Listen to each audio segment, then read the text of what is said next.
इस कहानी की शुरुआत में हम सरली नाम के एक स्क्वायरल को देखते हैं जो वहाँ की एक नट शॉप में धमाकेदार एंट्री करता है। वहाँ उस नट शॉप में बहुत सारे जानवर थे और वो सारे वहाँ पे बहुत खुश थे क्योंकि वहाँ पर उनके खाने के लिए पर्याप्त भोजन होता है। सभी लोग वहाँ पर इतने खुश थे जैसे वो किसी स्वर्ग में हो। और वहीं हम लिबर्टी पार्क को देखते हैं जो पहले उन जानवरों का घर हुआ करता था, लेकिन जब से नट शॉप उनके हाथ लगा सभी जानवर उसी नट शॉप में रहने लगे क्योंकि उन्हें वहाँ पे भोजन की तलाश नहीं करनी पड़ती थी और इसीलिए सरली सहित सभी जानवर आलसी होते जा रहे थे।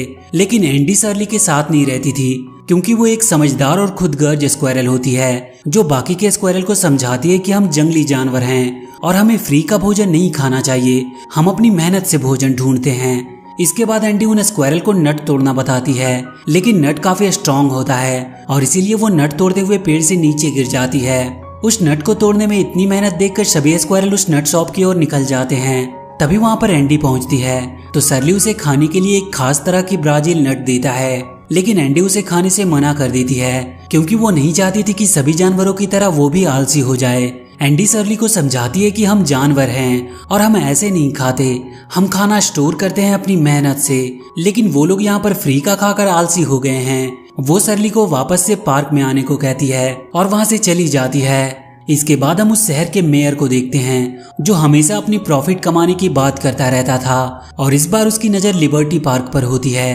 क्योंकि लिबर्टी पार्क प्राइम लोकेशन पर था और उसके सही इस्तेमाल से मेयर को काफी फायदा हो सकता था। वहीं एंडी सरली से काफी नाराज होती है क्योंकि जानवर अपनी पहचान खो रहे थे। वो विंटर के लिए भोजन स्टोर करने की बात तो दूर, जानवर आपस में मिलकर काम करना तक भूल गए थे। एंडी सरली को समझाती है कि ये सब हमेशा नहीं चलने वाला, एक दिन ये सब खत्म हो जाएगा। तो सरली मजाक में एंडी से कहता है कि तुम तो ऐसे कह रही हो जैसे नट शॉप अभी फट जाएगा। और जैसे ही सरली उससे ये बात कहता है नट शॉप सच में ब्लास्ट हो जाता है। ये देखकर सभी जानवरों के पैरों तले की जमीन खिसक जाती है। नट शॉप की तबाह होने पर सभी लोग भोजन को लेकर काफी दुखी होते हैं। तो एंडी उनसे कहती है कि चिंता मत करो, हम लोग पहले की तरह खाना ढूंढेंगे। लेकिन सरली कहता है कि किसी को भी खाना ढूंढने की कोई जरूरत नहीं, वो इससे भी अच्छा नट शॉप की जगह ढूंढेगा।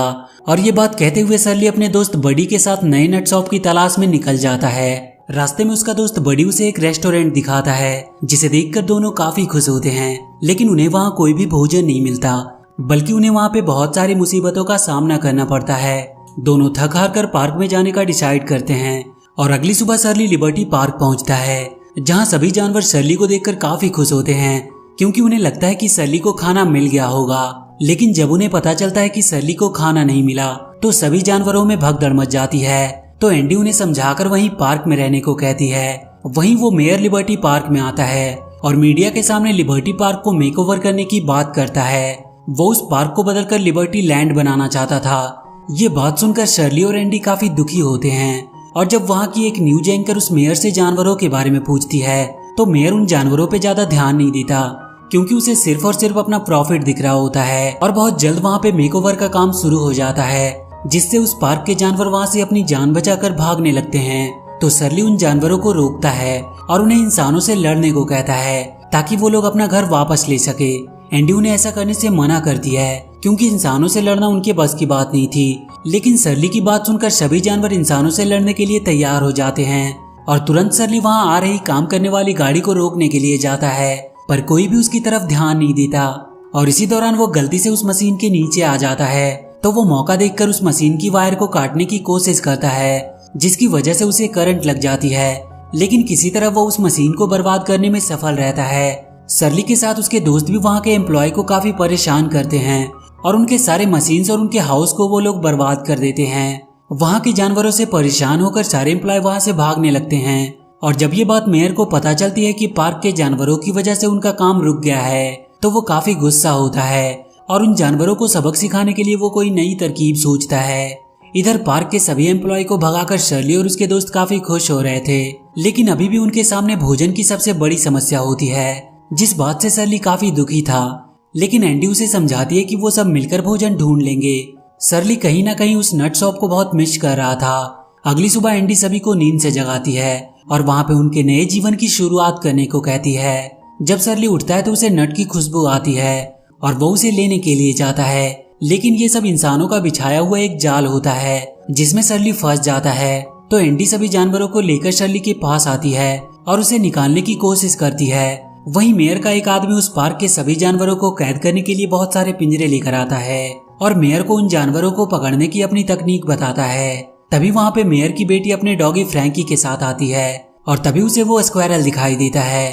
तो मेयर की बेटी अपने डॉगी फ्रैंकी को उन्हें पकड़ने के लिए भेजती है। इधर एंडी किसी तरह सरली को उस पिंजरे से बाहर निकाल देती है, पर तभी एंडी को एक अजीब सी आवाज सुनाई देती है। ये आवाज किसी और की नहीं बल्कि फ्रैंकी के आने की होती है और जब वो लोग फ्रैंकी को अपनी ओर आते हुए देखते हैं तो वहाँ से भागने लगते हैं। लेकिन जब फ्रैंकी प्रीसियस को देखता है तो उसे उससे प्यार हो जाता है और इसी मौके का फायदा उठाकर प्रीसियस फ्रैंकी को अपनी बातों में उलझाने लगती है। लेकिन तभी वहाँ मेयर की बेटी आ जाती है जो फ्रैंकी के साथ प्रीसियस को देखकर काफी खुश होती है और उन दोनों को पकड़कर वहाँ से ले जाती है। इस पर शर्ली प्रीसियस को बचाने के लिए उसके पीछे जाता है, लेकिन तभी वो देखता है कि वहाँ पर बहुत बड़ी बड़ी मशीनें आ रही है जो उस पार्क को तबाह करने के लिए होती है। इसीलिए वो जल्दी से जाकर एंडी को ये बात बताता है।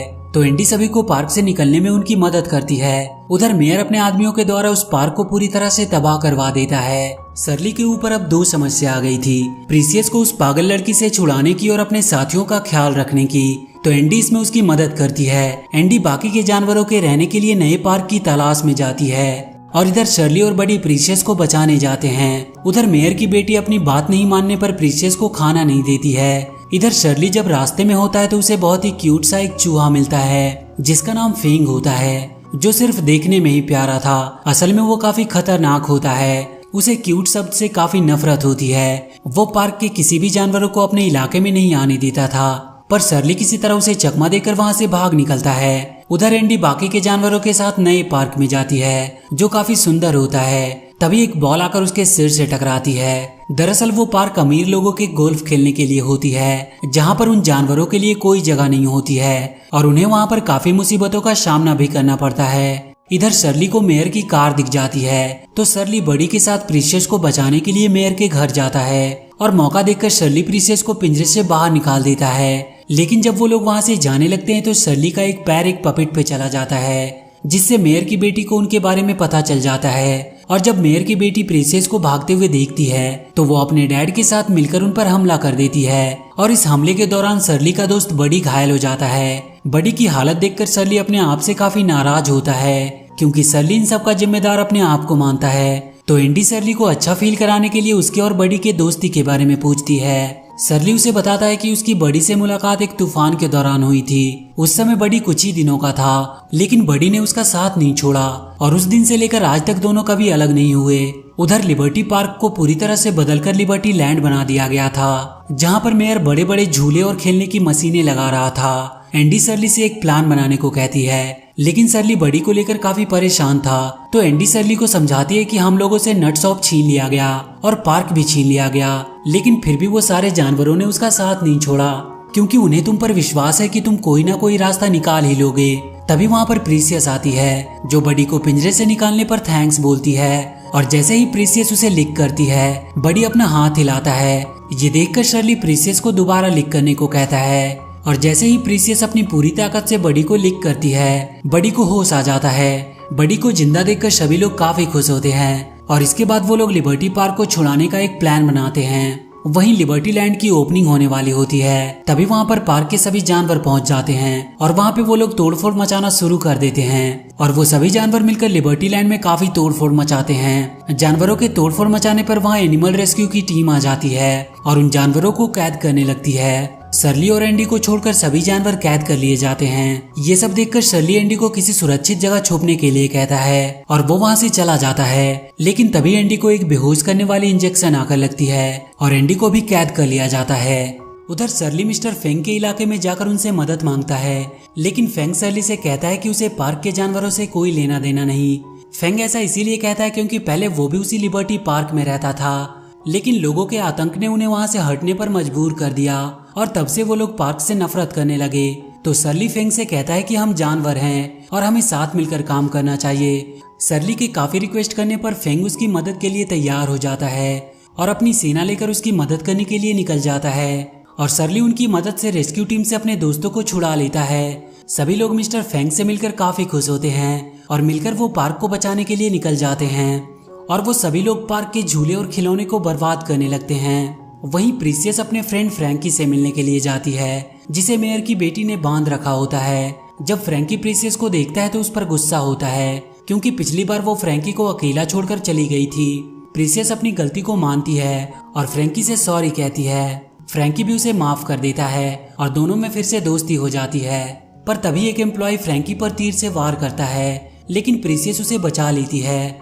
और जब दोबारा वो एम्प्लॉय उन पर तीर चलाने जाता है तो सरली और एंडी मिलकर उसे काफी परेशान कर देते हैं, जिसकी वजह से उस एम्प्लॉय के हाथों मेयर की बेटी को तीर लग जाती है और तीर लगने की वजह से वो वहीं बेहोश हो जाती है। वो सारे चूहे मिलकर रेस्क्यू टीम को वहां से मार भगाते हैं। वहां पर पुलिस भी आ जाती है, जो वहां के शोर शराबे और प्रदूषण को देखकर कहता है कि जो भी यहाँ का इंचार्ज है वो जरूर जेल जाएगा। ये सब बातें मेयर सुन रहा होता है और मौका पाकर वहां से भागने लगता है, पर सरली उसका पीछा करता है, लेकिन वो उस तक पहुंच नहीं पाता। तो उसका दोस्त बडी उसे लेकर एक ट्रेन पे जाता है और उसकी मदद से सरली को मेयर के पास पहुंचा देता है। सरली वहां पे मेयर को काफी परेशान करता है और उसे ऊपर से नीचे गिरा देता है, लेकिन मेयर एक सेफ जगह पे गिरता है, जिससे उसकी जान बच जाती है। लेकिन तभी वहां उस पर वो चूहे हमला कर देते हैं और जैसे ही मेयर वहां से बचकर भागने की कोशिश करता है, वहां पर पुलिस आ जाती है और मेयर को गिरफ्तार कर लेती है और उस लिबर्टी लैंड को भी बंद कर दिया जाता है। इस बात से सभी जानवर काफी खुश होते हैं और वो वहाँ के सभी चीजों को बर्बाद कर देते हैं और धीरे धीरे उस लिबर्टी लैंड का नामो निशान मिट जाता है और एक बार फिर से वहाँ पर पार्क बन जाता है, जहाँ पर सभी जानवर मिलकर एक साथ बड़े ही खुशी से रहने लगते हैं। और इसी के साथ ये मूवी यहीं पर खत्म हो जाती है। तो वीडियो अगर अच्छी लगी हो तो please do like and share the video and please subscribe to my channel and press that bell icon.